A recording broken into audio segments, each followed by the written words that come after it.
At the end of 2001, Nintendo released its fourth real home console, the GameCube, to ecstatic praise from journalists who described it as an absolute monster of a machine, the complete opposite of the PlayStation 2, born from partnerships with prestigious companies and built around a very unusual design philosophy. It became a cube-shaped console with a handle and a controller designed by Miyamoto himself. The GameCube has one of the richest and most unpredictable stories of any Nintendo console. An unexpected reveal, a surprising connection with the Game Boy Advance, a launch shaped by Sony's pressure, Microsoft scheming behind the scenes, a shocking counterattack at E3, a Japanese launch in the middle of a typhoon, the end of Hiroshi Yamauchi's more than 50-year reign, all while the console's biggest games kept triggering controversy after controversy, as if every major release had to fight for its place in Nintendo history. Even its late-life resurrection feels almost mythical. This is the story of the GameCube, of how Nintendo created the anti-PlayStation 2, bet everything on the quality of its games, and still saw many of them ignored because of controversy.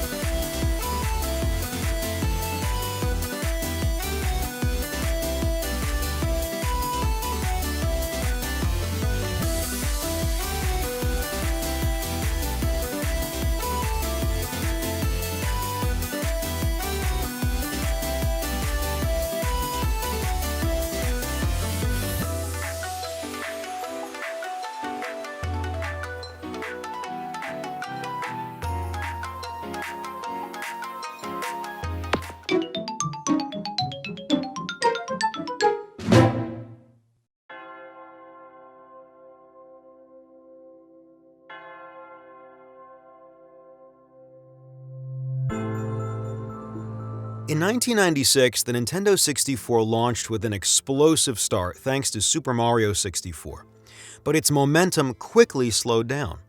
The PlayStation pulled far ahead with price cuts, piracy, and a much stronger flow of games, while the Nintendo 64 suffered from long delays caused partly by its complex architecture. At the same time, the Saturn was collapsing outside Japan, forcing Sega to rush into its next console, the Dreamcast. And now Sega was about to release a new console, a next-generation console, one that would destroy Nintendo's main marketing argument. For 2 years, Nintendo had built its entire communication around the idea that the Nintendo 64 was the only true 64-bit console, compared to the Saturn and the PlayStation, which were 32-bit machines. While Sega's Dreamcast was being presented as a 128-bit console. Technically speaking, that label does not really mean much. The reality is far more complicated than that. But it gives you an idea of the gap. In theory, the Nintendo 64 could handle around 200,000 polygons per second on average, roughly twice as many as the PlayStation. The Dreamcast, meanwhile, could handle around 3 million, with a whole range of added effects. But the paradox is that even though the Dreamcast was announced, shown, and heavily promoted throughout 1998, it was not even the console everyone was talking about the most, because 1998 was mainly dominated by an endless wave of rumors about a possible new Sony console. Officially, Sony claimed it was not preparing a successor to the PlayStation, but nobody believed that. Everyone knew it was not true. Every month, new rumors spread about this mysterious machine. A sense of mystery began to form, and players became fascinated by it. Supposed prototype images were passed around. It sounds absurd, but a console that did not even officially exist was already starting to overshadow every other machine. So naturally, everyone started wondering if Nintendo had something planned too. Arriving a year and a half after the PlayStation and Saturn had been one of the reasons why the PlayStation became so popular. So the question was legitimate. Was Nintendo preparing its next console? Was it about to announce it the following year, just like Sony? Rumors started flying everywhere, but Nintendo executives, including Miyamoto, were very clear in interviews. Nintendo's policy was to support a console for at least 5 years after launch, meaning the next one would arrive in 2001. In other words, Nintendo was not only refusing to launch a console at the same time as Sony, it was not preparing to launch a new console at all. Were they really going to let Sony get a 2-year head start like that? After all, every rumor pointed to Sony's new console launching at the end of 1999. The idea that Nintendo would just wait seemed almost insane. But the reality is that Nintendo had several reasons not to announce a new console yet. The main reason Nintendo chose not to move yet was simple. Its games were selling extremely well. Super Mario 64 had shattered sales records. Then Mario Kart 64 did the same.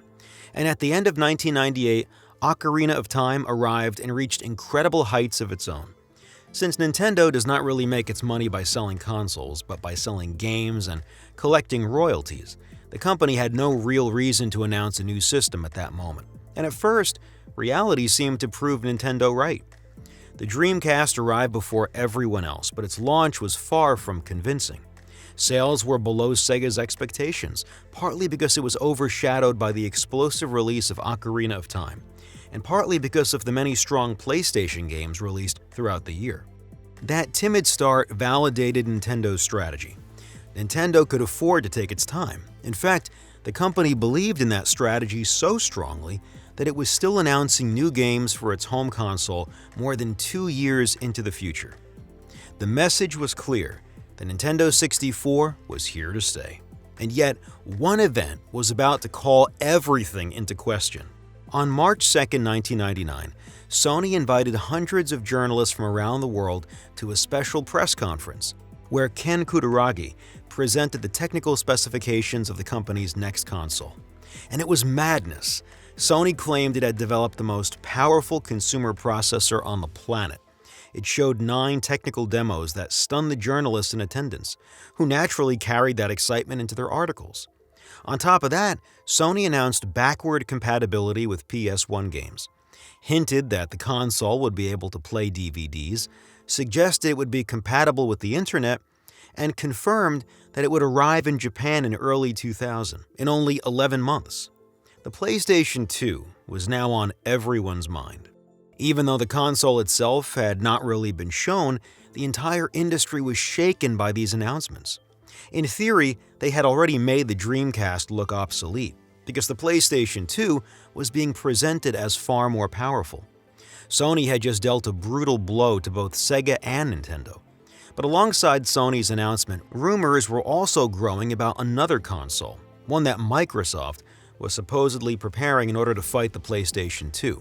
Because the PlayStation 2 was not only a threat to consoles, it was also a threat to PCs. Nintendo had no choice either. They absolutely had to prepare a new console. The PlayStation 2 had been gaining momentum since the beginning of 1998, and Nintendo could not just sit there and do nothing. Naturally, Nintendo first considered going back to the same people who had helped design the Nintendo 64, because the company was very satisfied with that machine. It was the most powerful console on the market, and yet it had launched at a lower price than its competitors, in large part thanks to the use of cartridges instead of CDs. And the company that had handled much of the Nintendo 64's architecture was Silicon Graphics. Before that, Silicon Graphics was already known for its powerful workstations, the same kind of machines that helped make games like Donkey Kong Country possible on the Super NES, before announcing its partnership with Nintendo for the design of the Nintendo 64. In the mid-1990s, Silicon Graphics was famous for its 3D workstations. Its main customer base was Hollywood. Its machines were used for the special effects of hugely popular films, including Jurassic Park. But that was before. Starting in 1996, Silicon Graphics entered a period of serious trouble. Its workstations were becoming less and less popular. The industry was shifting towards standard processors like Intel's x86 architecture. Consumer 3D graphics cards were becoming more powerful, with impressive new cards from companies like 3DFX and Nvidia, and they were also much cheaper. Inside the company, the atmosphere had become deeply tense, with constant disputes among top executives. CEO Ed McCracken, who had been in charge for almost 15 years, was pushed out by shareholders. Richard Belluzzo took over, but he would go on to make major strategic mistakes. Silicon Graphics was falling apart, and Nintendo could no longer rely on them to design a new console.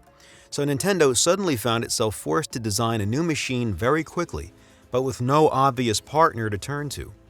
The company was starting to fall seriously behind, and Sony's announcements had been received so well that Nintendo absolutely had to slow down the momentum of the PlayStation's successor. Nintendo had to react. It had to make announcements of its own, and those announcements would make a huge amount of noise, too.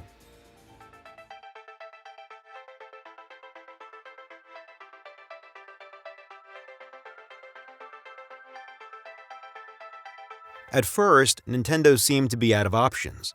Silicon Graphics was struggling and could no longer give them the support they needed. Fortunately, during the crisis at Silicon Graphics, one man decided to leave the company and take an entire elite division with him. That man was Dr. Wei Yen, who founded a new company called ArtX. Dr. Wei Yen was the man who had been in contact with Nintendo and helped shape the architecture of the Nintendo 64. So Nintendo came back to him, now with his new company ArtX, to once again design the graphics side of a potential new console. Unlike Sony, which could design every component used in the PlayStation 2 by investing billions of dollars and even opening brand new factories, Nintendo did not have the same resources or the same expertise. So it had to build partnerships, and it would do so with three key companies. The man in charge of the overall design of this new console was Genyo Takeda, the head of Nintendo's Research and Development 3 division, the division responsible for hardware and technical development. This is the team that introduced battery-backed saves in game cartridges, helped design the chips that improved cartridge capabilities, and created the revolutionary joystick of the Nintendo 64. So Genyo Takeda was in charge of imagining the complete architecture of Nintendo's next console, a very difficult task built around several goals that would guide the entire design of the machine. And Nintendo took those goals directly from the criticism aimed at the Nintendo 64. What had really hurt Nintendo with that console, compared to the PlayStation, was that third-party publishers had fled the system. If Nintendo wanted its next console to be more successful, it needed more games, which meant winning those third-party publishers back. And one of the things that scared them away was how complex Nintendo 64 development was, because of its exotic architecture. On paper, the Nintendo 64 was twice as powerful as the PlayStation, with a theoretical polygon rate twice as high. But in practice, that only really showed in the biggest Nintendo and Rare games, which had taken years to develop. Most other games were not that different from what you could see on PlayStation, and third-party publishers could not invest that much money into every project.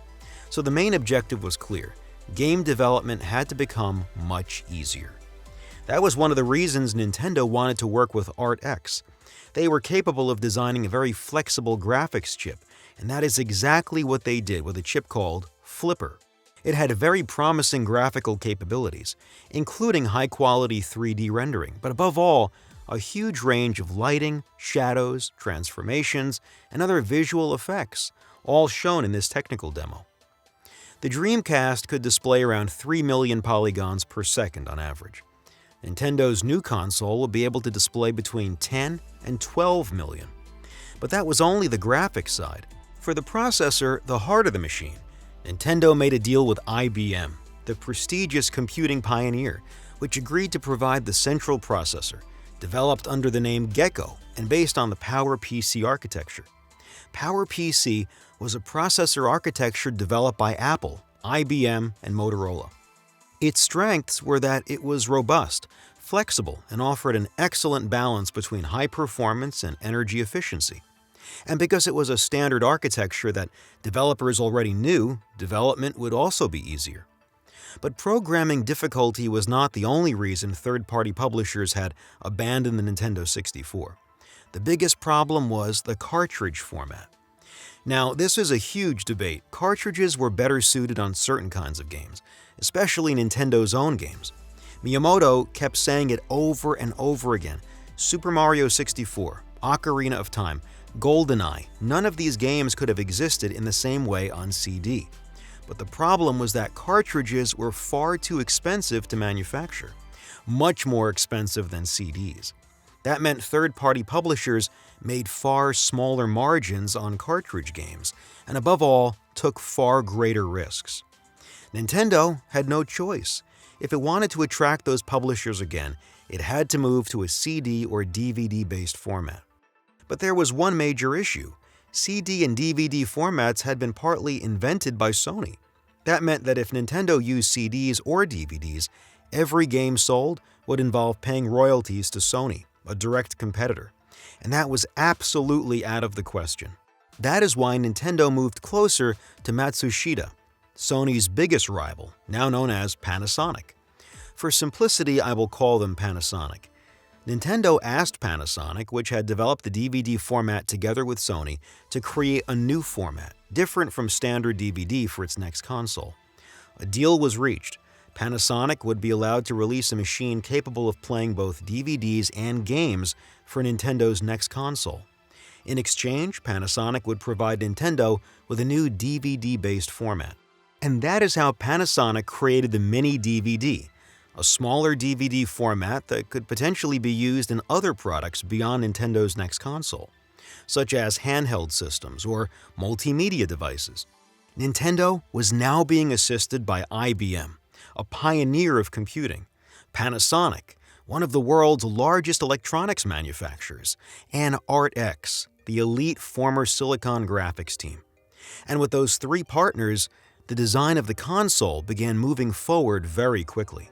By March 1999, Sony was already reaping the benefits of its spectacular presentation, while Nintendo still had nothing concrete to show. So the company accelerated development, and once the components had been chosen, Kenichiro Ashida was put in charge of imagining what Nintendo's next console would actually look like. He wanted to design something different, as he later explained. The DVDs used by this console are very small, only 8 centimeters in diameter. I wanted to find a positive way to reflect that in the console itself, with a compact design. At first, I proposed several ideas that were lower and wider. One of the earliest concepts even looked like a UFO. Those ideas did not really work, so I looked closely at how players interact with their console. The cubic shape gives the impression of a very compact product, especially when you see it placed on the floor. I liked the simple, clean look of the final design. I also discovered that many players move their console away from the television and closer to them while playing. Adding a handle to the system made that easier, and it also gave the console a friendlier appearance. Ashida had designed a surprising cube-shaped console. Its final name had not been chosen yet, and Nintendo seems to have considered both StarCube and GameCube, but that name remained secret. Publicly, the machine was known as the Dolphin. This design process lasted for months, and throughout 1999, Nintendo still had nothing truly concrete to show. So in the spring of 1999, in an attempt to slow Sony down, Nintendo of America President Howard Lincoln officially announced that Nintendo was preparing a new game console, and that its capabilities would be shown to the public before the end of the year.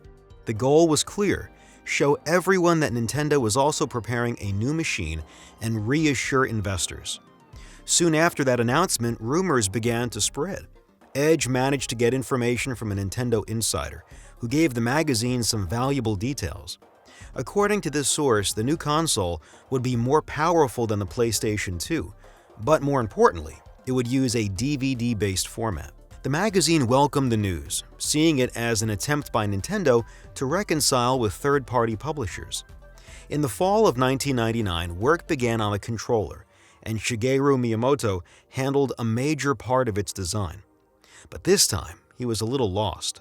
He had designed the Nintendo 64 controller, and it had received extremely positive reviews, especially outside Japan. Today, there is this idea that the Nintendo 64 controller was stupid, that nobody knew how to hold it because it had 3 handles, and all that kind of completely ridiculous stuff. But at the time, the Nintendo 64 controller was adored by journalists and players. It was described as the best controller and a revolution. But not really in Japan, where the controller was seen as too big. So Miyamoto did not quite know what to do. And there was also the issue of the number of buttons. Games were becoming more complex, and developers were asking for more of them. Miyamoto had designed the Nintendo 64 controller with 3 handles so it could adapt to different kinds of games, leaving the D-pad on one handle so players could still play 2D games. But 2D games had disappeared from the spotlight. Everyone had moved away from 2D, and the few developers who still tried to make those games struggled to sell them. So Miyamoto decided to remove one handle and return to a 2-grip controller. He also replaced the C buttons, which were used for the camera, with a second stick, since players would likely be able to move the camera freely. And because developers were asking for more buttons, he decided to add them, but to redesign them with different sizes and positions. That way, there would be enough buttons for more complex games, while simpler games could still feel immediately approachable thanks to one button being much larger than the others. Nintendo also added analog triggers that could measure how far they were pressed, with a mechanical click when pushed all the way down. This opened the door to different ways of using them in games. Throughout 1999 and early 2000, Nintendo went through prototype after prototype, with Miyamoto constantly tweaking the controller and having everyone test it. Eventually, they arrived at the final version. But this design process took a huge amount of time, and while Nintendo was working behind the scenes, Sony kept making announcements, forcing Nintendo to fight back. Maybe because of time constraints, or maybe because of technical limitations, Nintendo had to abandon some concepts it had been exploring, including the idea of controlling games through motion. As the president of Factor 5, one of Nintendo's partner studios, later remembered, "While we were developing Star Wars Rogue Leader, we had a prototype of Nintendo's new controller, and it had motion control built into it. So for our type of game, especially when it came to flying, we thought about motion control for a long time. We were kind of expecting it, and I always kept it in mind." That idea made Sega nervous. As Greg Thomas from Sega of America explained, "I don't care how many polygons the Xbox can display. It's all about who can offer the next gameplay experience. I'm not nervous about the Xbox or the PlayStation 2, because we believe we can create better games. What worries me are Nintendo's motion sensors, because that is an example of someone thinking about something different." And throughout all of this, Nintendo of America was desperately trying to counter the unstoppable rise of Sony and the PlayStation 2. At E3 1999, Nintendo announced the console's technical specifications, and they were impressive. The company highlighted its partnerships, confirmed that its next console would embrace a DVD-based format, talked about unbeatable anti-piracy protection, promised a low-cost machine, and Howard Lincoln even spoke of a worldwide release in 2000. Edge summed up the mood with one question. With Panasonic, the world's largest electronics manufacturer, and IBM involved, who would dare bet against Nintendo? Then a representative from Retro Studios reassured people by saying that yes, the console would probably arrive after the PlayStation 2, but Nintendo always did that, and it always managed to get through it just fine, especially since Nintendo 64 sales were still more than respectable. But these announcements were very quickly overshadowed. A few weeks later, Sony finally showed the PlayStation 2 at the 1999 Tokyo Game Show, and the presentation was spectacular. The design of the console, DVD playback, backward compatibility, Sony's inflated performance figures, everything hit hard. Just look at what IGN wrote. After that announcement, everything else at the Tokyo Game Show seemed ridiculous. And meanwhile, Nintendo had nothing to show. Space World 1999 took place on August 27th, and there was nothing about Dolphin. No image, no game demo, nothing. The press was frustrated, with magazines complaining about its absence, and on top of that, the demonstration of ArtX's chip that was supposed to take place at a specialized trade show was canceled at the last minute, which was not a good sign at all. And Miyamoto made things even worse by being far too honest in interviews. First, he said that he still believed cartridges were better for video games. Then he said that Nintendo was not interested in the internet, which helped give the company this aging out-of-touch image. He also said he was not really working on a new Mario. Then, in the Dengeki 64, he openly stated that Dolphin games were still only in their earliest stages, and everyone understood that Nintendo was behind, especially since Sony had just announced that the PlayStation 2 would launch in Japan in March 2000, only a few months later. Miyamoto had always been honest in interviews, or at least tried to be. But next to Sony, which was showing PlayStation 2 demos that were not running on actual PlayStation 2 hardware, giving performance numbers far beyond what the real machine could achieve, and claiming that a worldwide launch would happen in spring 2000, which would not be the case, Nintendo's honesty looked dull. Sony was selling a dream, while Nintendo was selling reality. A gap opened between the communication styles of the two companies, and naturally players wanted to dream. In magazine polls, the PlayStation 2 was far ahead, while the Dolphin, or Nintendo 2000 as some people called it, was behind. That pushed magazines like Edge to become fairly pessimistic, writing that excellent games alone would not be enough, and even publishing a forecast chart where the PlayStation 2 occupied the largest share of the market. But then why was Nintendo saying nothing? Why was it showing nothing? No technical demo, no footage, nothing, while leaving the field wide open for Sony. The answer is that the Nintendo 64 was about to receive an avalanche of incredible games.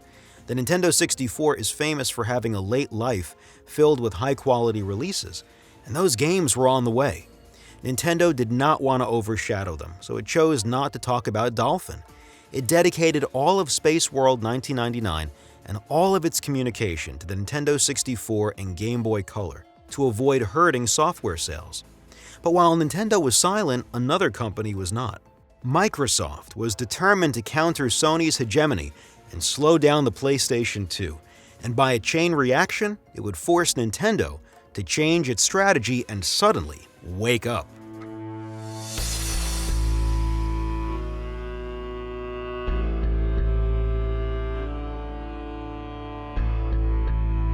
The year 2000 began with ArtX being acquired and absorbed by the giant company ATI, which slightly changed the relationship with Nintendo, now forced to work with ATI instead.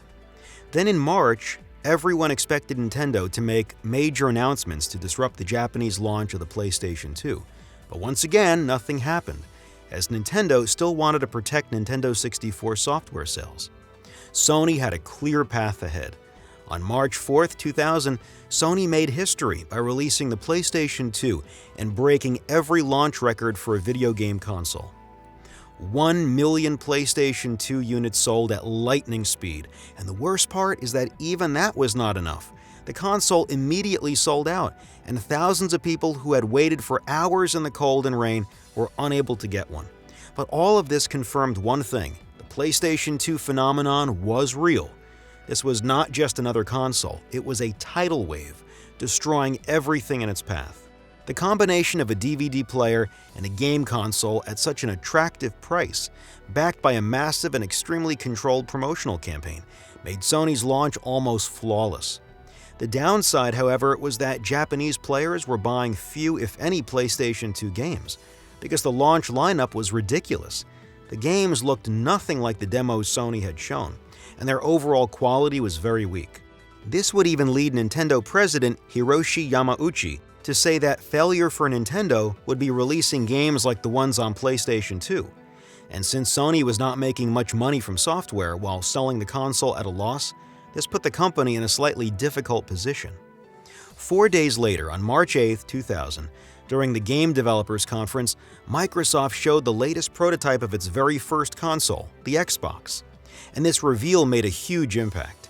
It was official: Microsoft, one of the most powerful companies on the planet, was designing a game console. The announced technical specifications were monstrous, far beyond the PlayStation 2, with DVD playback as well, internet connectivity, a built-in hard drive, and incredible technical demos. The Xbox was built to crush the PlayStation 2. Microsoft was arriving with something very serious, and what it announced was far beyond what Nintendo had revealed with Dolphin. Nintendo and Sega suddenly found themselves caught between an Xbox that was making everyone curious and the PlayStation 2 phenomenon that was already taking shape. Everyone was waiting for Nintendo's response, and the timing seemed perfect because E3 2000 was just around the corner.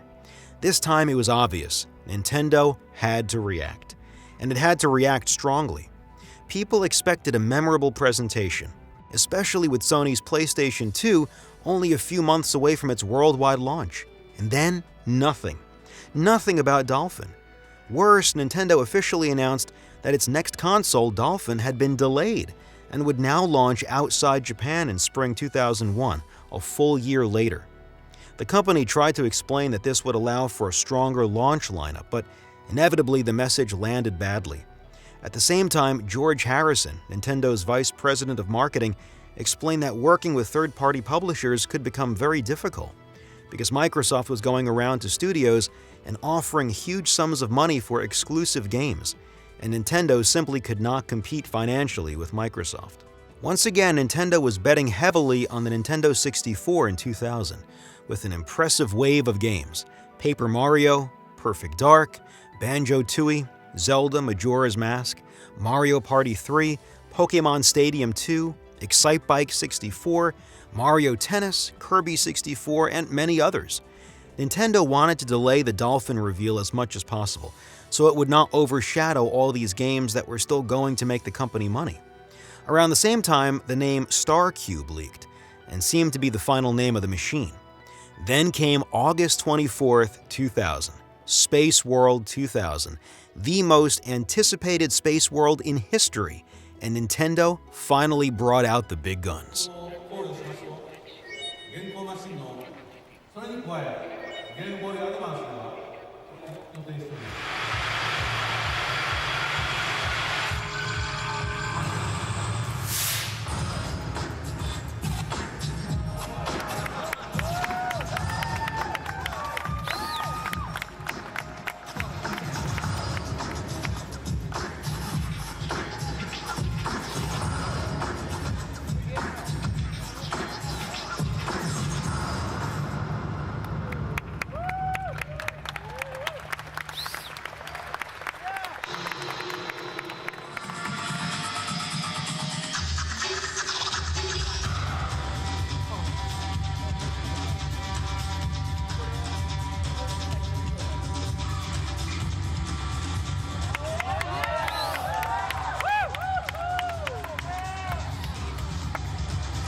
Nintendo had finally entered the next generation race.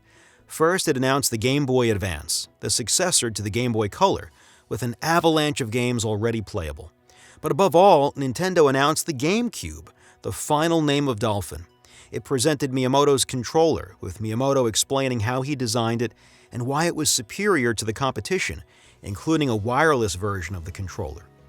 Nintendo also showed the mini DVDs provided by Panasonic, explaining that they would reduce loading times and could hold Super Mario 64 190 times over. And most importantly, Nintendo made a very clear appeal to third-party publishers. Genyo Takeda presented the GameCube as the easiest console to develop games for, saying Nintendo had learned from its mistakes with the Nintendo 64. He also said that Nintendo would not use video games to popularize a multimedia machine and compete in other industries, a direct jab at Sony and Microsoft. Nintendo was here to create the best possible machine for making and playing video games, and gameplay had to remain at the center of everything. It was the opposite of the PlayStation 2. But beyond the console itself, what really impressed people were the game demos. The transparency and lighting effects in the Luigi game, the beautiful 3D Pokémon models, the dynamism and shadows in the sword fight between Link and Ganondorf, the texture effects and gorgeous light reflections in the Metroid demo. And above all, it ended with Miyamoto presenting a real-time demo featuring 128 3D Mario models on screen at once, all moving independently. He showed terrain effects, realistic physics, Mario's tripping and rolling downhill when slopes appeared, falling when he tilted the ground, bouncing as he juggled them. It was incredibly impressive. The console's graphical capabilities were far beyond what people were seeing early in the PlayStation 2's life. And Miyamoto did not miss the opportunity to point that out, saying that everyone always talks about who has the most powerful console, but in the end, games never reach the level of technical demos, while what Nintendo had shown were games, not technical demos. Edge wrote, "The graphical detail of the characters is unprecedented in a Nintendo game, and the advancement of the demos surprised everyone who thought game development had not really begun yet. Each demonstration triggered a different kind of emotion among those attending the event. The Mario demo made some people burst out laughing, while the Zelda section drew amazed gasps because of its incredible level of detail. However, the loudest reaction was reserved for the appearance of Samus Aran in a sequence that could become part of a new Metroid game. And on top of all that, Nintendo showed a very interesting new feature, the connection between the Game Boy Advance and the GameCube, creating two separate screens that could be used to deliver a unique gameplay experience, with the Game Boy Advance also able to function as a controller. But Space World was also the event where Nintendo decided to take a step forward and erase its image as a company that made games for children. This had always annoyed Nintendo. Its games were wrongly seen as children's games, even though none of them were developed specifically for children. Mario 64, for example, is far too difficult for young children to finish. Zelda 64 is even worse, and yet these criticisms kept coming back, even from journalists. Look at this article from EGM, literally titled, "Enough with the kiddie stuff, Nintendo," based almost entirely on Yoshi's story on Nintendo 64. Edge wrote that it felt the Nintendo 64 had been treated unfairly, and that its image as a children's console was ridiculous when games like GoldenEye and Zelda had been pushed so heavily. Nintendo had the right console and the right games, but if it wanted to become number one again, it now needed the right image too. And Nintendo understood that very well. Miyamoto had even said in interviews that he might make more mature Mario and Luigi games to erase that image. Nintendo president Hiroshi Yamauchi deeply hated being told that Nintendo was for children, because it simply was not true.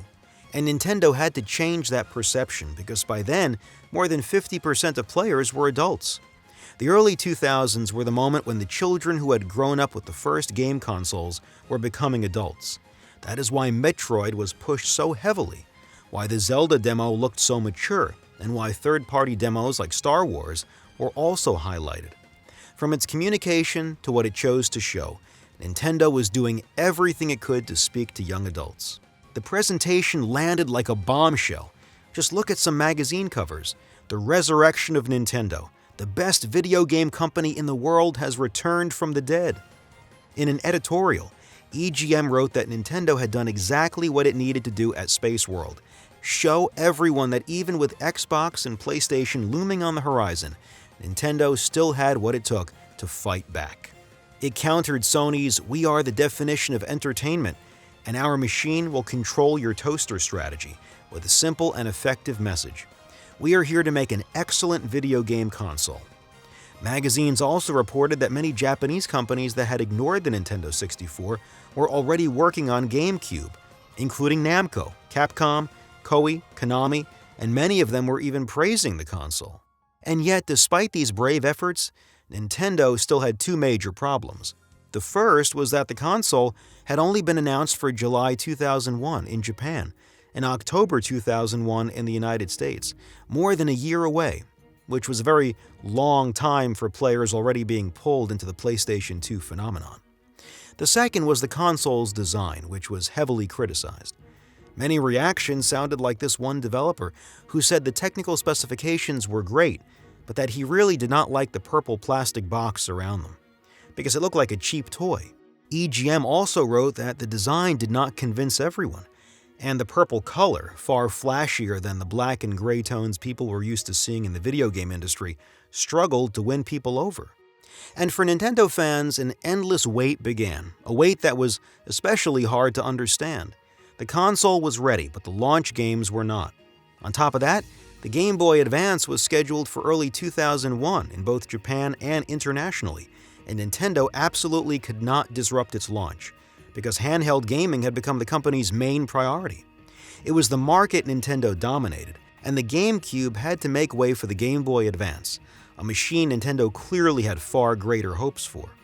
The problem is that giving the Game Boy Advance room also meant giving the PlayStation 2 room, and Sony kept loudly repeating that there would not be enough PlayStation 2 units for everyone at the American and European launches.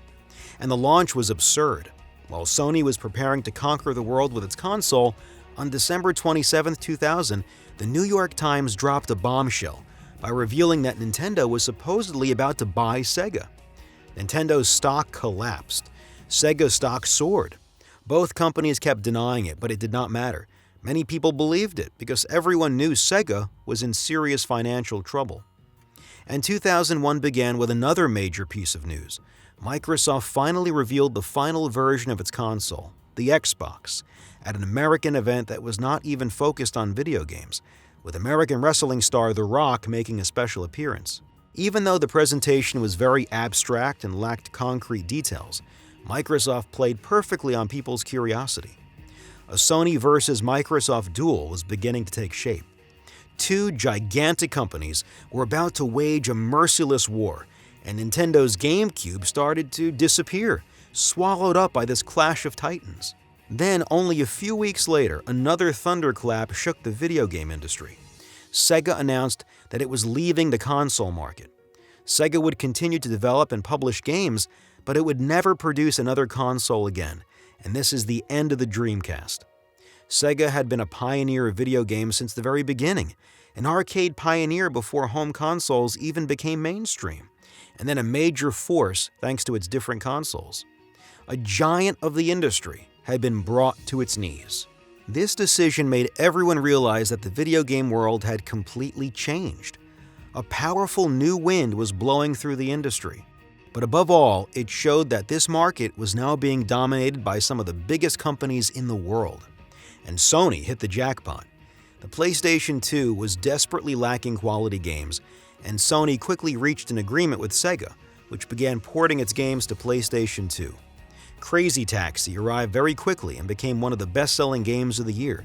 Combined with the release of Gran Turismo 3, the PlayStation 2 was finally starting to look like a real game console, not just a DVD player. And this came at the perfect possible moment, because Japanese publishers had been panicking over extremely weak software sales on PlayStation 2. Ironically, Sega gave Sony a huge breath of fresh air, and more than Sega, Nintendo would also give Sony another huge breath of fresh air. Just before E3 2001 in May, Nintendo announced that the GameCube had been delayed again to September 2001 in Japan and November in the United States, with still no date for Europe. The endless wait had just been extended by several more weeks, disappointing everyone. All of this brings us to E3 2001, the most important E3 since the show was created. Nintendo and Microsoft were both launching consoles in just a few months, and both had to show something huge against the PlayStation 2 with staggering sales. Sony, meanwhile, had to reassure everyone about a console that was still struggling to sell games and was starting to worry publishers. Everyone predicted the biggest clash in E3 history, and that clash really did happen.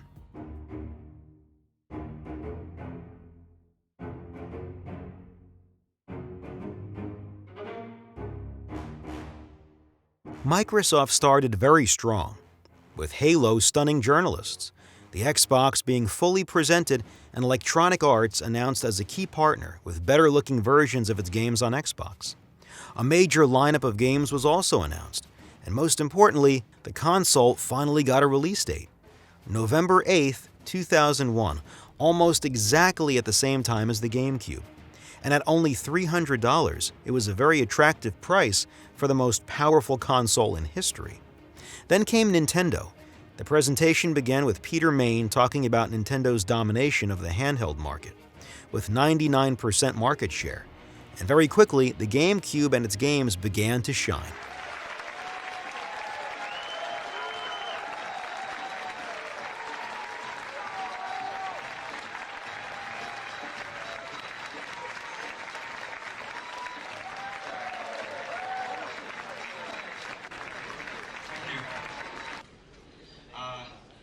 Let me introduce you to a new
Tomorrow you can actually play it on the show floor.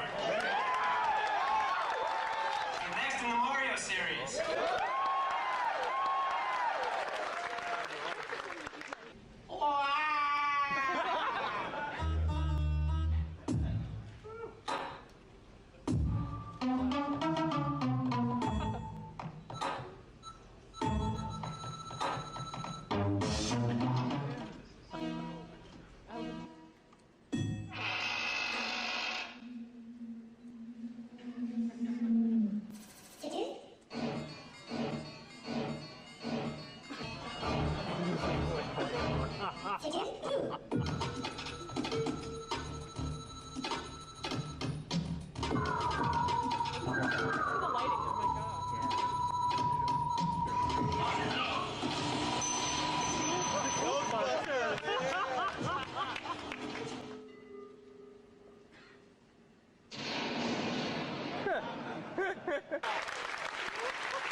With great enthusiasm, a funny and touching speech, and eyes full of excitement, Miyamoto managed to bring the GameCube to life in front of its competitors. And after this wave of hysteria, Satoru Iwata, Nintendo's director of global strategy, stepped forward and gave a bold, courageous speech in English, trying to explain the Nintendo difference. The GameCube was announced at $200, $100 less than its competitors, and would arrive in the United States on November 5th. 3 days before the Xbox. After that came Sony's conference, where once again, the PlayStation 2 was not really presented as a console. They talked about a DVD remote, showed the trailer for the Final Fantasy movie, presented the Ethernet adapter, and introduced a pack that could turn the console into a computer. Nintendo completely dominated E3. The New York Times ran the headline, "Nintendo stole the show." EGM wrote, unlike the others, Nintendo's focus was on one thing, games, and nothing else. And judging by the reception here, Nintendo is on the right track. Even Nintendo was surprised by how warmly the GameCube was received at E3, because there was no Mario and no Zelda. Miyamoto and Iwata said in an interview, "We were extremely nervous before E3, because there were so many things we wanted to show but couldn't, so we were not very confident." Miyamoto also used the opportunity to explain the Nintendo difference again, with some cutting remarks aimed at PlayStation 2 games. Back then, we couldn't improve image quality, we couldn't generate amazing sound, so we had to give good gameplay. It was necessary to sell a game. But now it's the opposite. As long as you have beautiful graphics and good sound, even if the gameplay is missing, people will think it's a good game. That is terrifying for us. Shortly after E3 came Space World 2001, the last Space World ever. And the day before the show, Capcom made a thunderous announcement. Resident Evil, a remake, and the next entry in the series would be released exclusively on GameCube. Shinji Mikami, the director of the series, praised Nintendo's console heavily. It was a golden opportunity for Nintendo. Alongside Star Wars and Metroid, Resident Evil could help erase the image of a console made for children. Boosted by that announcement, Space World began in the same spirit as E3, with more games shown and new ideas like Koro Koro Kirby, which demonstrated a concept built around the connection between the Game Boy Advance and the GameCube. But among the dozens of games shown, 2 games completely dominated the spotlight: Super Mario Sunshine, finally a sequel to Mario 64, and a new Zelda game, both planned for the following year. But these 2 games, which were supposed to take the GameCube to another level and raise the hype even higher, ended up doing the exact opposite. Edge summarized it perfectly. Having already revealed its console, Nintendo had to bet everything on games to capture attention. It did, but not for the right reasons. Cartoon Link? A discrete Mario? What is going on? EGM captured the mood among journalists very well. At E3, Nintendo executives kept saying, "Wait until Space World. Where is the GameCube Mario? Wait until Space World. What about the GBA GameCube connection? Wait until Space World. Will the GameCube be able to connect online? Wait until Space World." Then the magazine described how the Mario Sunshine video did not show much beyond a few jumps and looked very close to Mario 64, while Metroid Prime was absent with only a video shown despite gameplay having been promised. And then everyone's jaws dropped, some in amazement, some in disgust, at the new look of the next Zelda. The magazine relayed comments such as, "Anyone over 17 should be ashamed to play a game like that," and "It looks cool, it looks good, but it's not Zelda." Nintendo had hoped to finally escape the false image of making games for children, but with this cartoon Zelda and this cartoon Link, it had thrown itself right back into it. Zelda had been Nintendo's most mature-looking series, with games like Ocarina of Time and Majora's Mask, and this new game seemed to shatter all of that. Mario 2 had not really changed, despite what Miyamoto had said. And that is when a huge controversy began over the appearance of this Zelda game, one that would last for a long time. The look of the game was constantly criticized. Fans who had grown up with these iconic games felt betrayed and abandoned by Nintendo, especially after the company had previously shown that beautiful, mature-looking demo of Link fighting Ganondorf. And what is incredible is that even journalists joined in. Some outlets were surprised that everyone was complaining about a game that had not even been released yet. But at EGM, members of the magazine staff wrote in an editorial, "I hate the new look of Zelda. It was one of the coolest franchises in video game history, and now it has become an episode of Looney Tunes." Another simply wrote, "Leave my Zelda alone." Miyamoto knew perfectly what was going to happen. When Eiji Aonuma and his team showed him Cartoon Link and the visual style of the new game, he was furious, and he told them that the public would not like it. But after making Ocarina of Time, and especially Majora's Mask with its suffocating, dark, depressing atmosphere, the development team desperately wanted something else: brighter colors, a more expressive character, and a different tone. As Miyamoto said in an interview, Nintendo developers are extremely free in their approach to games. That was his answer to the question about Cartoon Link. And on top of that, he repeated that online gaming still did not interest Nintendo. Nintendo had just destroyed many of the efforts it had made over the previous 2 years. By categorically refusing to talk about online gaming, the company gave itself the image of an aging firm that was not evolving with the times, when it could have simply said that online features were coming soon. Just like Sony had been saying for 2 years, even though nothing had really arrived on their side either. Showing an empty-looking Mario made Nintendo seem behind schedule, and showing Zelda revived the whole games for children accusation. The GameCube had gone from heaven at E3 to hell at Space World, and this happened right before its Japanese and American launch. After this difficult Space World, the Japanese promotion of the GameCube began, and it was surprisingly discreet. There were a few television commercials, a handful of magazine ads, but really not much. Then on September 14th, 2001, the GameCube finally launched in Japan.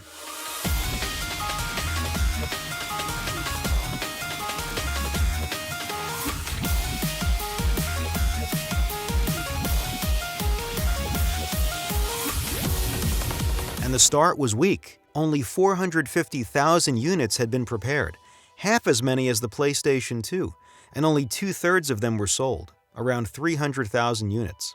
On top of that, because Nintendo had really pushed the pre-order system, the streets were empty, except in a few specific places.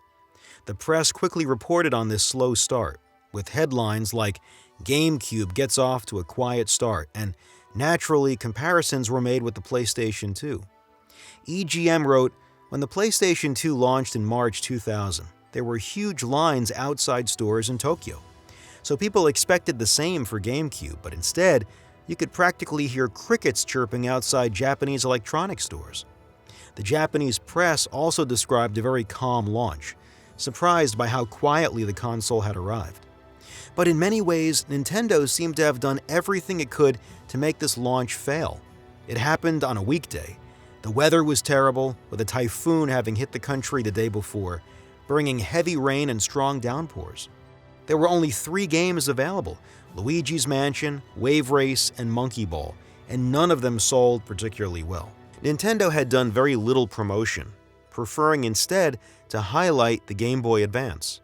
It was also the first time since the Famicom that a Nintendo console launched without a Mario game. All of this combined meant that, for the first time since the NES, Nintendo did not even sell through its initial launch stock. And on top of that, the GameCube was arriving more than a year and a half after the PlayStation 2. But what also overshadowed the GameCube's launch was that 3 days earlier, an event had shaken the entire world.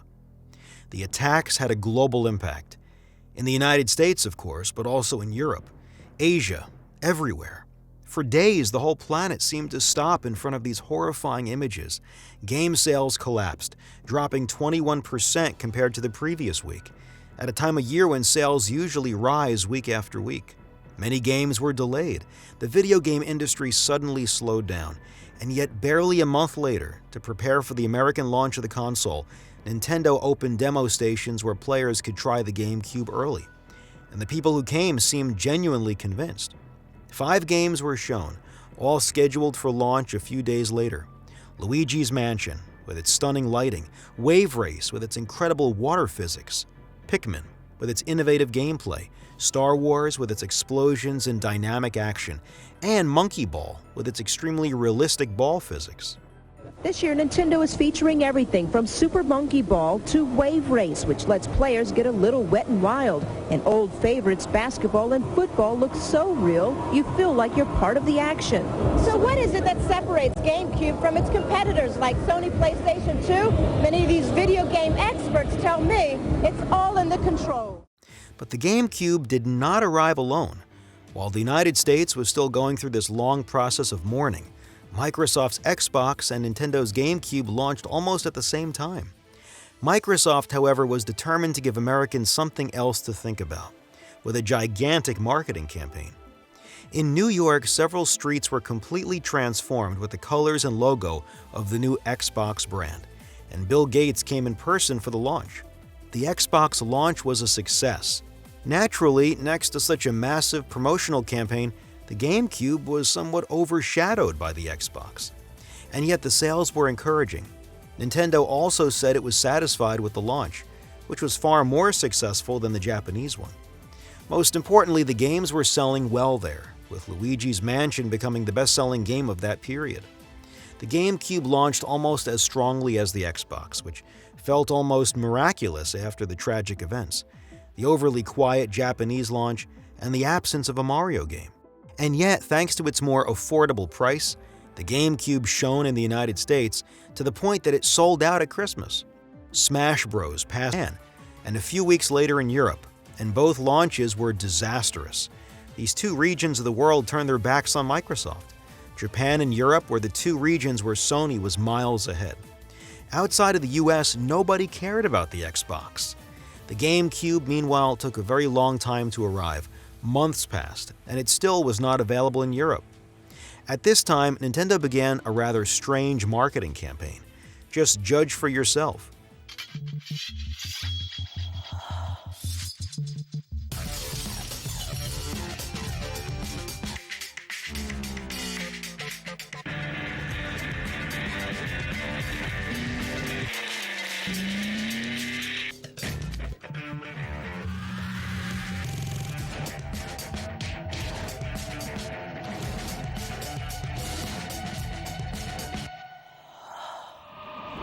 GameCube. The early 2000s were a period when video game advertising became very abstract. Nintendo also tried to create an abstract universe around the idea of a cube containing gameplay experiences, mirroring the console itself, with taglines like "Life is a game" and "Born to Play." The idea was still to present the GameCube as a real game console, and above all, to finally target older players. Just before the European launch, Miyamoto personally toured Europe, showing exclusive footage from games and building excitement around the console through interviews with magazines in many different languages. GameCube units were also distributed to major retailers, so customers could try them in stores. The momentum began to build, and on May 3, 2002, the GameCube launched in Europe. It had a much better start than the Xbox, with 400,000 units sold, almost 4 times more. Edge reported that many British stores saw their stock melt away, and above all, players bought 2.3 games per console, which is excellent for a console launch. Microsoft was therefore in serious trouble, and it was forced to cut the price of the Xbox. In Japan, the price dropped by around 30%. In Europe, it fell to only €300. Sony did the same with a far more attractive price, and PlayStation 2 sales, which were already strong, accelerated after that price drop. At that point, everyone understood that the PlayStation 2 had taken off, and that nothing would catch it. But Nintendo refused to let itself be beaten down. Instead, it decided to do something crazy by announcing that there would be one major GameCube release every month throughout the coming year, including Mario, Zelda, and Metroid. And right after the GameCube's worldwide launch, Nintendo decided to strike hard with a series of explosive announcements, including one that marked the end of a reign that had lasted more than 50 years.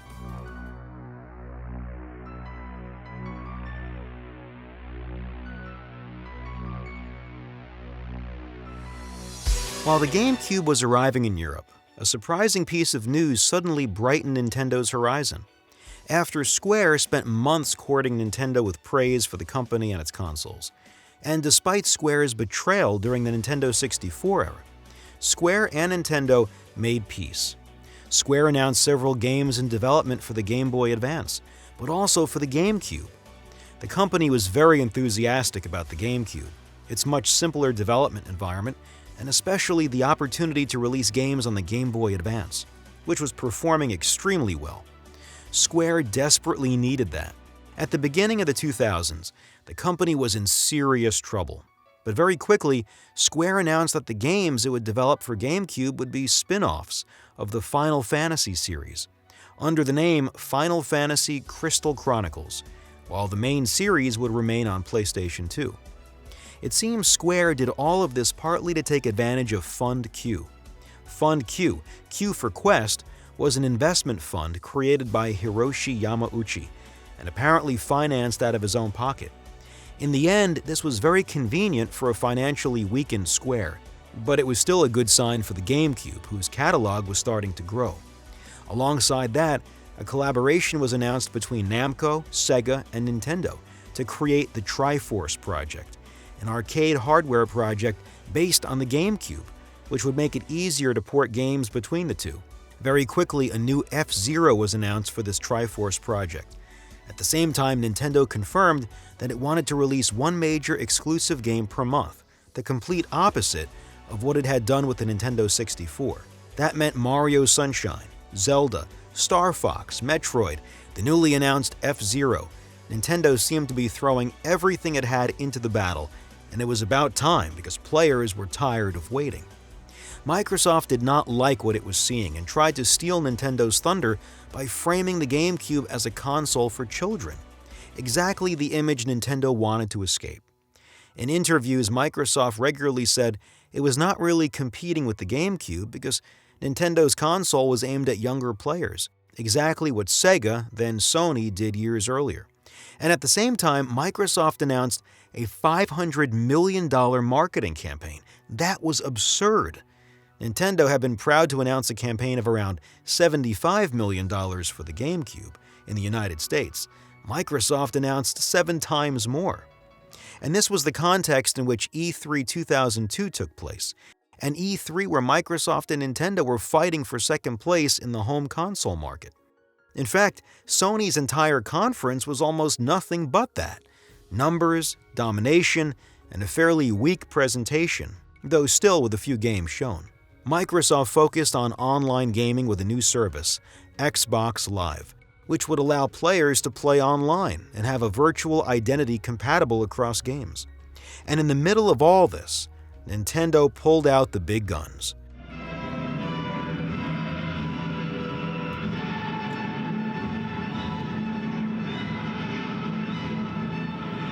Star Wars Adventures. Go extreme or go extinct.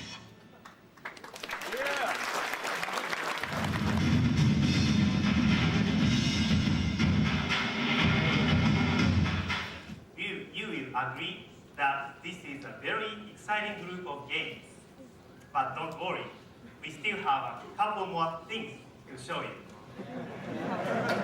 I'd like you to look at Super Mario Sunshine.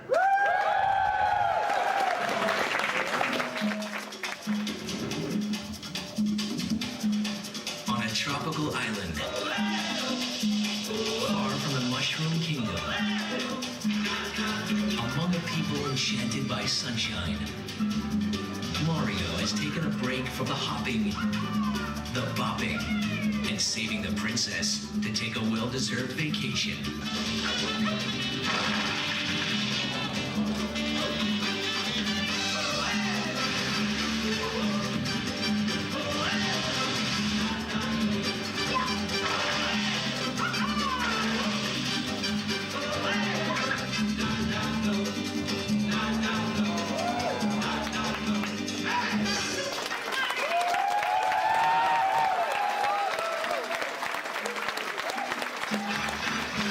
Please welcome the man who created the Mario.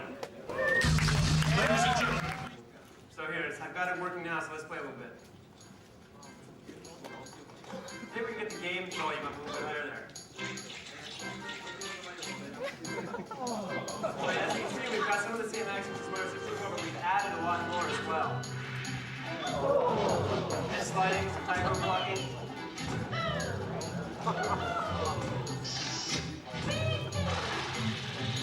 As you can see, Mario can hover. So you're spreading the water around. You can actually slide around in the slides too. So first we swim around there to get Mario a little bit cleaner. Get up on the leaf there and use the water press to push the leaf around.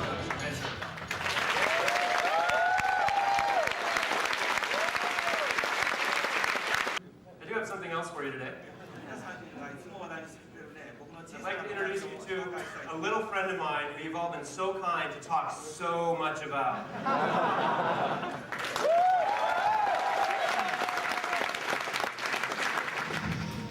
Every game has a story.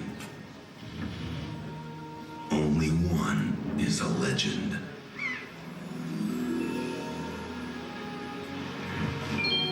The legend is back.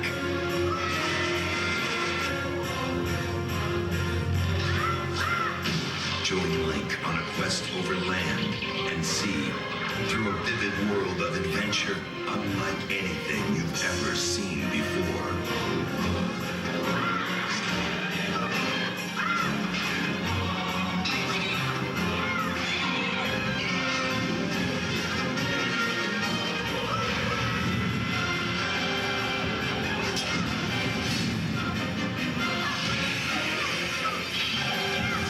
The Legend of Zelda.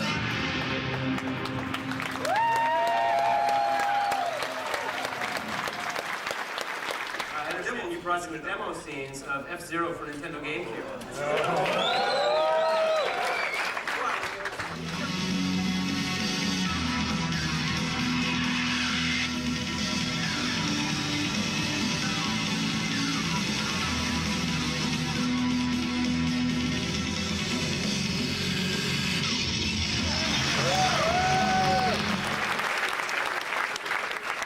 Mario Sunshine, with Miyamoto proudly demonstrating the nozzles and water mechanics. Zelda, The Wind Waker, the real successor to Ocarina of Time, Metroid Prime, and Star Fox Adventures, both visually stunning, along with many other games. And at the end, Nintendo and Sega appeared together on stage to announce the new F-Zero with a short video. It should have been flawless, and yet once again, it was poorly received. The criticism was similar to before. Look at what Edge wrote. Zelda arrives, the audience is waiting for it, but what we hear is a collective sigh of disappointment. Nintendo had not changed the visual style of the new Zelda, and once again it went down badly, overshadowing everything else. On top of that, Nintendo also showed Animal Crossing, which also looked visually like a game for younger players. Nintendo should have shown far more than it did, but the endless controversy over the new Zelda's visual style kept dividing people. Even the fairly convincing demonstration of Mario Sunshine, with FLUDD and its nozzles, did not win everyone over. EGM wrote, Mario Sunshine looks so much like Mario 64 that it could have been called Mario 65. Although the article still concluded that, in the end, it was a great game. The game everyone agreed on was Metroid Prime. Joypad called it the Game of the Year, and EGM wrote, Metroid Prime is shaping up to be far better than fans had hoped. But surprisingly, Wind Waker, playable at the show, was described by some as a perfect game. The situation was incredible. There was a game being described as excellent, but pushed into the background. Its quality was not what people were questioning. It was only its visual appearance. Then on the very last day of E3, after the conferences were over, a shock wave hit Nintendo, one that would change the company forever. Satoru Iwata was summoned to Yamauchi's office. He logically thought he was about to be fired. He had been recruited by Nintendo in 2000 to help make the GameCube a success, and the console's latest results were not good enough. But Hiroshi Yamauchi, Nintendo's president since 1949, the man who had brought Nintendo into video games and who was one of the great founders of the entire video game industry, offered Satoru Iwata the chance to become president of Nintendo in his place. Iwata eventually accepted. Hiroshi Yamauchi broke the family tradition that had kept a Yamauchi at the head of Nintendo since the company's creation in September 1889, and chose Satoru Iwata instead, a man who started as a programmer and game designer. Iwata's career path was quite incredible, and Yamauchi chose him because he understood Nintendo's values and had a somewhat unique vision of video games. Very quickly after E3, the supposed savior of the GameCube arrived in Japan, and then around the world.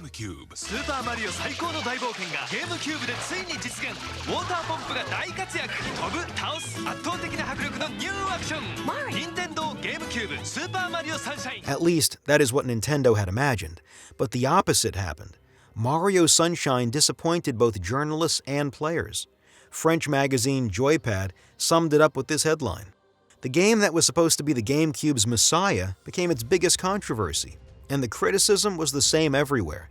After a 6-year wait, which was very long at a time everyone had been waiting for the successor to the revolutionary Super Mario 64, and they were not satisfied with Mario Sunshine, critics described it as less well-constructed and pointed to a kind of regression in certain areas. Nintendo tried to react by giving interviews to journalists to talk about the game and defend it, but it did not really work, especially since Miyamoto was once again too honest and admitted that they probably should have built the game differently, among other things. And Mario Sunshine's sales were disappointing. Its arrival was quiet, and Lupin Kojima, who worked for the Japanese magazine Game Wave, wrote for Edge, I was able to look at Mario Sunshine's sales, and after more than 3 months, it has barely reached 600,000 units. Mario, Japan's greatest symbol in video games, not even reaching 1 million sales. That is surprising and very sad. But Nintendo was far from dead, because this was only the first phase of its plan. Remember, one major game per month to make the GameCube explode. In September 2002, Star Fox Adventures arrived, and once again, it was a disappointment. The game was described as good, but that was it. Rare had made so many legendary games in the previous years that everyone expected something extraordinary, but once again, a good game was not good enough. The reviews were fine, but nothing special, with a poor 6 out of 10 from Edge and a 7 out of 10 from EGM, scores far below what people were used to seeing from Rare games. But in any case, the game was quickly overshadowed by a thunderbolt. Only a few hours after the game's release, Microsoft announced that it had bought Rare. The same Rare that had been Nintendo's partner for so many years, the same Rare that had developed one legendary game after another. Microsoft had just bought one of the most respected development studios in the world, exactly when it was lacking major high-quality games. And Rare was Nintendo's partner that made games capable of appealing to a more mature audience, exactly what Nintendo needed. After repeatedly undermining Nintendo by describing its console as a machine for children, Microsoft had just hit Nintendo very hard by taking away its main developer of games seen as mature. Then in October, Mario Party 4 became the console's next major release, and the reviews were even worse. It got 3 out of 10 from Game Informer, 5 out of 10 from Eurogamer, with critics describing boards that were too large and made the game too slow, and mini-games that felt too similar to those in previous entries. Even though other journalists were more positive, the average was relatively low. Another important Nintendo game had collapsed. It felt like no matter what Nintendo released, it would be received poorly. And that was exactly the situation. Expectations were so high that people were disappointed to receive merely good games or even very good games. They wanted to rediscover the excellence of Ocarina of Time and Mario 64. In November 2002, Metroid Prime arrived almost quietly, and this time, it was a triumph. EGM gave it 10 out of 10, praised it from beginning to end, called it one of the best games of all time, and wrote that you should play it even if that meant buying a GameCube. All 3 reviewers gave it the same perfect score, with incredible lines such as, "an absolute masterpiece, a modern classic, and probably the greatest pleasure I have ever had playing a video game." For IGN, GameSpot, GameSpy, EGM, Edge, the Michigan Daily, and many others, it was the best game of the year, ahead of titles like GTA Vice City, Mario Sunshine, Kingdom Hearts, Ratchet & Clank, and more. It received several awards, including at the Game Developers' Choice Awards. The problem was that sales did not follow. Compared to the critical reception, the numbers were painfully low. Still, it put the GameCube back at the center of the conversation, with many seeing it as the console's best games. But it would not stay that way for long. The following month, the controversial The Legend of Zelda: The Wind Waker arrived on the console, with several additions, some of which included Ocarina of Time and Master Quest. And if you thought Metroid Prime scores were high, Wind Waker's were perfect. 10 out of 10 from Game Informer, 10 out of 10 from Computer and Video Games, 40 out of 40 from Famitsu, 5 out of 5 from Game Pro, 10 out of 10 from Joypad, and the list goes on. It became one of the highest rated games in history. And what is incredible is that all these reviews highlighted how the new art style gave Link far more personality and depth, strengthened the immersion in the story, and above all, made the game look magnificent. Everywhere, critics praised its unmatched animation quality, comparing it to Miyazaki films, with lines like, "Nintendo has achieved its goal. Playing this Zelda feels like controlling a cartoon. Maybe that is why 5 different people watching me play all shouted at the same time. The animation is incredible. Every character, every movement, every reaction, and every facial expression is coherent and animated smoothly at a level no other game can reach." Wind Waker was described as a classic that no player should miss, with praise for its gameplay, its excellent camera, and basically everything that made up the game. For critics, The Wind Waker proved itself a worthy successor to Ocarina of Time. Since its release outside Japan in 2003, it was named Game of the Year 2003 by many magazines and websites. And yet, once again, sales did not take off. While Ocarina of Time had shattered records, Wind Waker arrived to a relatively muted response. Even perfect scores were not enough to silence criticism of its visual style. Nintendo had released Mario Sunshine, Star Fox Adventures, Mario Party 4, Metroid Prime, and Zelda: The Wind Waker in just 5 months, with the last 2 ranking among the most acclaimed games in history. And even that was not enough to make GameCube sales explode. And this was alongside major third-party releases like Eternal Darkness, Resident Evil 0, Tony Hawk's Pro Skater, Super Monkey Ball 2, and Soul Calibur 2. Even all of that was not enough. The GameCube began fading into the background, to the point that endless rumors started claiming Nintendo would stop making consoles. So how is it possible for a console with what are considered some of the best games ever made to fall into obscurity? Well, over at Sony there were good games too. There had been GTA 3, and then Vice City had just arrived. There was Pro Evolution Soccer, Medal of Honor, Ratchet & Clank, Need for Speed, and even if those games were not received as well as Metroid Prime and The Wind Waker, the game shining on Sony's side spoke to an older audience. Football simulation, war games, racing games, all carried by GTA, which embraced the gangster trend that was spreading through popular culture in the early 2000s, with the rise of rap music, for example. The young adults who now represented the largest part of the home console market simply did not see themselves playing Zelda: The Wind Waker, no matter how good the game was. This goes back to what Miyamoto had said in an interview a little earlier. Graphics and the image of a game had taken up more space in players' minds than the actual quality of the game.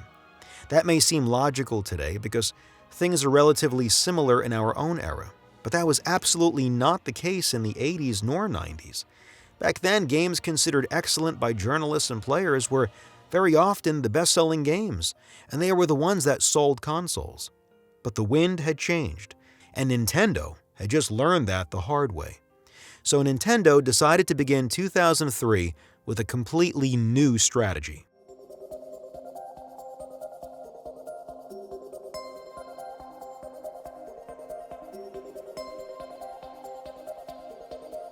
After a traditional console price cut, Nintendo began 2003 with two new moves. The first was the Platinum or Player's Choice line, with games sold at half price once they had passed certain sales thresholds, starting with titles like Mario Sunshine. But above all, Nintendo was betting heavily on a new product, the Game Boy Player, an accessory plugged into the bottom of the GameCube that allowed players to play Game Boy Advance games on a television. And remember, one of the major pillars of the GameCube, from its reveal onward, was its connection with the Game Boy Advance, and Nintendo's plan to create games linking the two systems. They did try cautiously, but the real goal was to use the Game Boy Advance and its enormous popularity to push people toward buying a GameCube. It launched in March 2003, but once again, the launch was low-key, very far from what the Super Game Boy had achieved back in the day.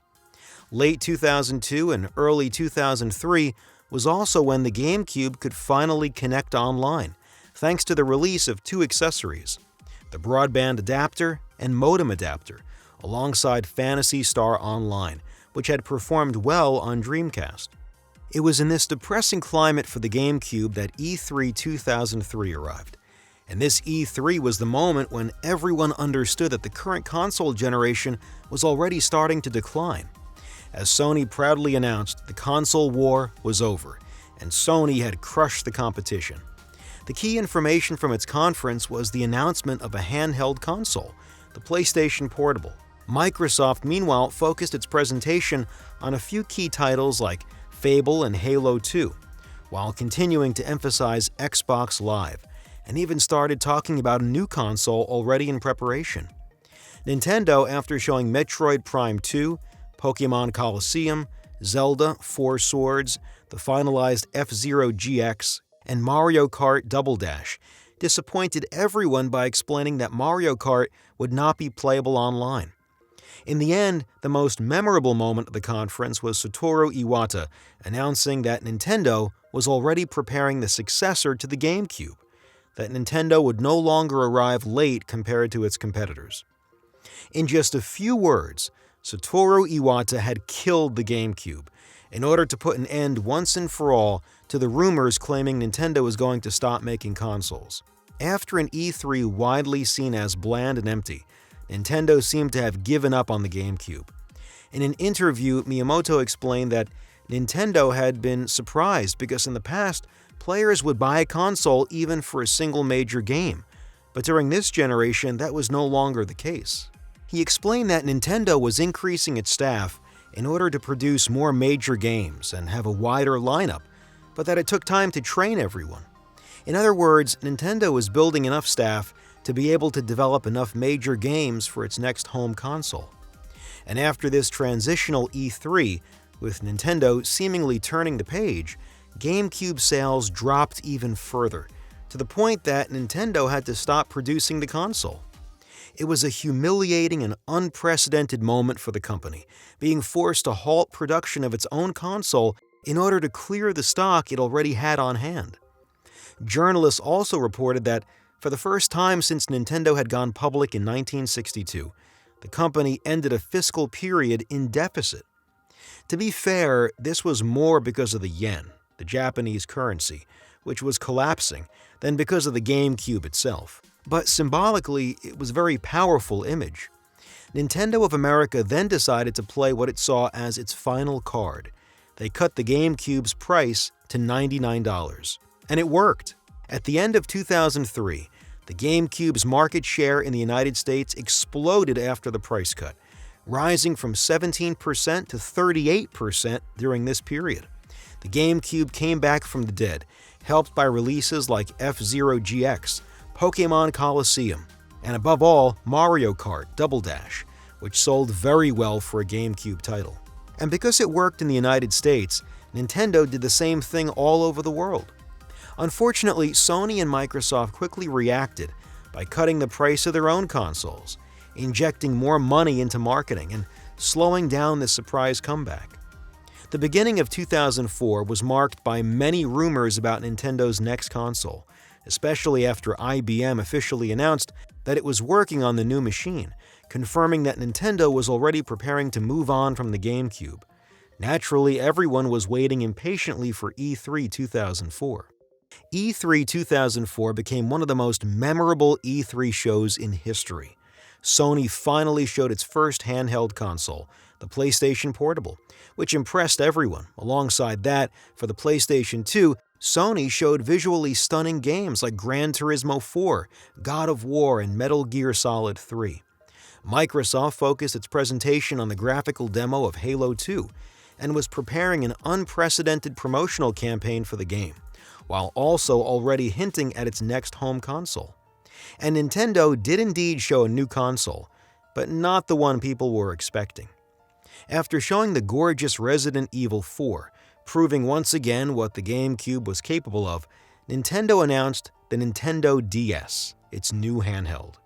Alongside that, Satoru Iwata announced that the codename of Nintendo's next home console was Nintendo Revolution, and that it would be a completely different machine, one that would totally revolutionize the relationship between players and video games. And before the audience even had time to process that, Nintendo showed this. World for Nintendo GameCube.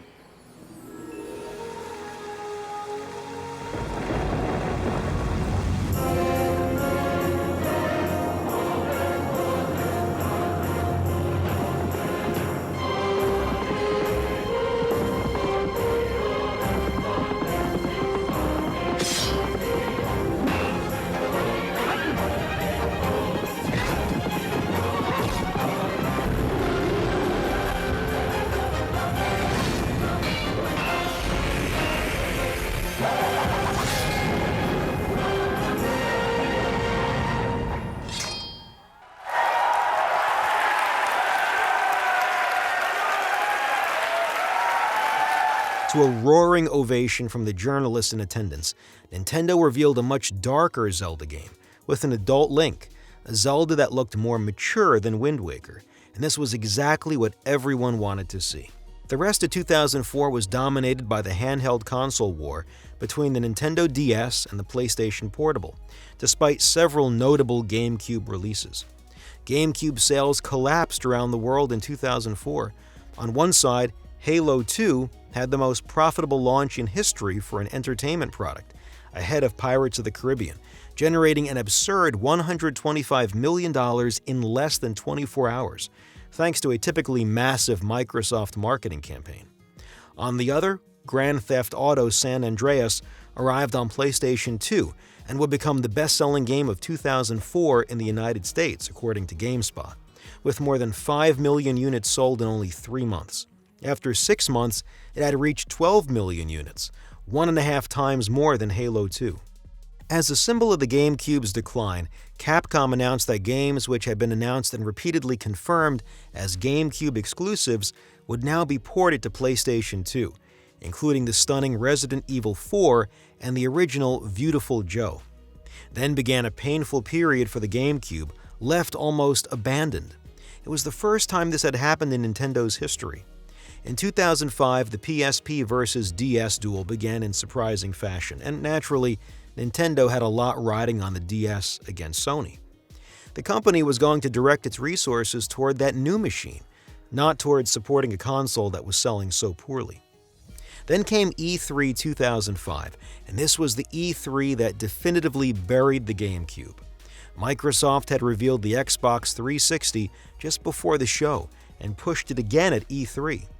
Sony officially unveiled the PlayStation 3, and Nintendo presented its next-generation console for the first time. The Nintendo Revolution, which would become the Wii, explained that it would not show the controller yet because that was where the real revolution would come from.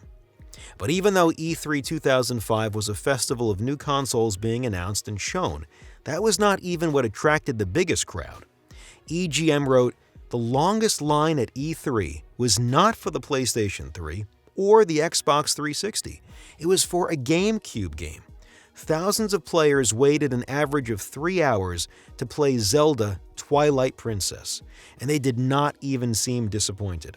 It sounds incredible, but Nintendo had just put the GameCube back in the spotlight, even though it had announced and shown its successor. Nintendo seemed determined to give the console one final moment of glory. Except on April 26, 2006, Nintendo officially announced that Zelda Twilight Princess would also release on Wii at the same time, and that it would actually be a launch title. On top of that, Nintendo announced that it would be playable with motion controls, clearly suggesting that this would be the superior version. Even the last thing the GameCube had left had just been taken away from it. It would not get its final hour of glory. At least, not in that form, because in November 2006, Nintendo began a new chapter in its history with the release of the Wii, and production of the GameCube was stopped shortly afterward. But the GameCube was not truly dead because Nintendo had made one crucial choice. The Wii was backward compatible with GameCube games, controllers, and accessories. As a result, the Wii's explosive success also benefited GameCube games, and some of them came back from the dead. Games like Smash Bros. Melee and Zelda: The Wind Waker saw their sales surprisingly rise again after their original console had died. But more importantly, GameCube games began to build an excellent reputation because in a different context, players started to appreciate them much more. And this is where the whole paradox of the GameCube becomes clear. The GameCube is a memorable console, one whose appeal only kept growing long after its production ended. And yet it was a console that sold very little. The GameCube had such a strong image today because, with hindsight, many people feel that the way this console and the games released on it were treated at the time was unfair. It is honestly incredible how well this console has aged, and how its reputation today, 23 years later, is stronger than it was in its own era. When you look at the product itself, the GameCube really is a fantastic console. Its design was original and bold. Its controller is still considered one of the best and most ergonomic in history, and it was cheaper than the competition. Many people describe the GameCube as a missed opportunity, pointing to its late release, Nintendo's insufficient communication, while also having to support the Game Boy Advance, which put a lot of people off. But to me, that analysis is too naive. The reality is that the PlayStation 2 was built to destroy everything. Look, we are in May 1999. The console has not even been shown yet, and journalists are already saying that Sony has won. And when journalists interview people from the industry, whether developers, publishers, or salespeople, they all reach the same depressing conclusion. Beating Sony and the PlayStation 2 is almost impossible. Everyone is already expecting it to break records, and Nintendo knew that very well. The PlayStation 2 with its DVD player arriving very early at an extremely attractive price, backed by Sony's powerful marketing, and above all, Sony's ability to cut prices regularly and absorb huge losses by selling a machine for far less than it cost to produce, was impossible for Nintendo to fight on that ground. But surprisingly, What hurt the GameCube the most was Microsoft. First, through clever communication that constantly framed the console as a machine for children, which does not really mean anything. The GameCube was not a VTech toy, but also through the acquisition of Rare, which Nintendo desperately needed, and above all because Microsoft did everything the American way, speaking directly to the American audience. But North America was Nintendo's biggest market. That is where the Nintendo 64 had shown. That is where Nintendo games had broken records, and so the space Microsoft carved out with the Xbox was taken from Nintendo, not from Sega or Sony. So yes, it did not help that Nintendo's communication around the GameCube was truly disastrous, with the console announced, then delayed again, then released extremely late in Europe, even though Sony had shown that Europe had become a huge market comparable to North America. It did not help that the console was announced at the same time as the Game Boy Advance, which meant that the Game Boy Advance overshadowed the GameCube instead of highlighting it. But above all, Nintendo was too honest.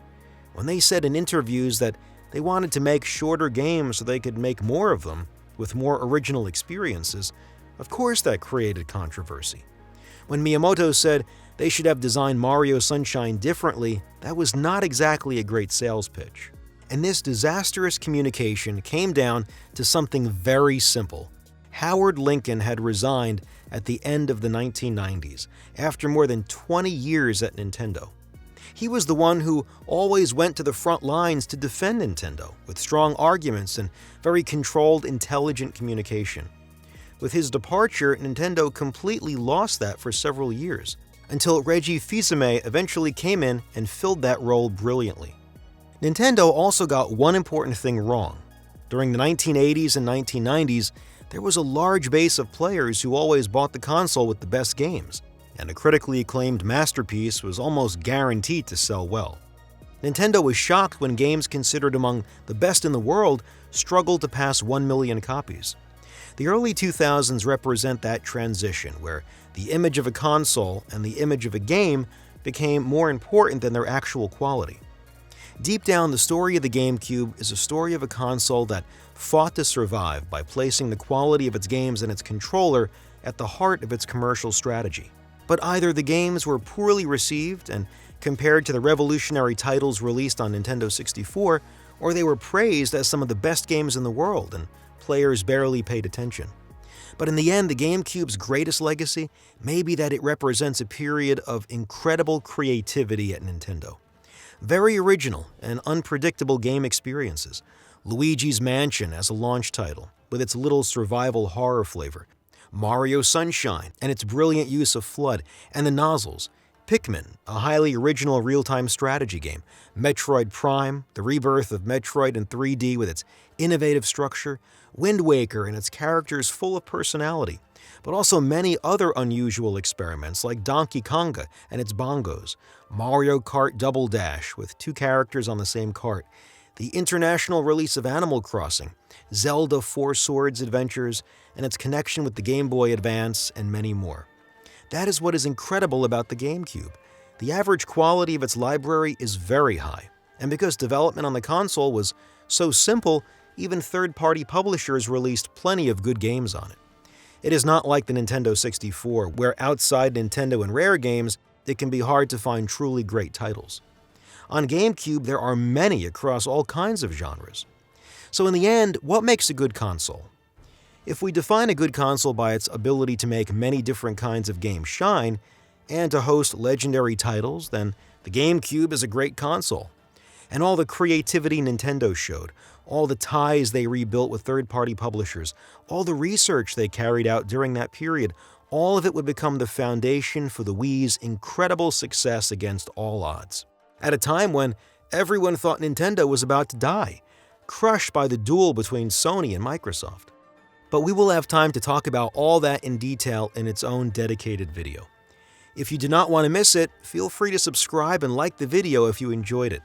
This one required a colossal amount of work to retrace this entire period, and I am really happy I finally got to fully dedicate myself to it. I'm quite proud of this one, and I'm always surprised that so many people watch my videos. See you soon for a new video. Take care.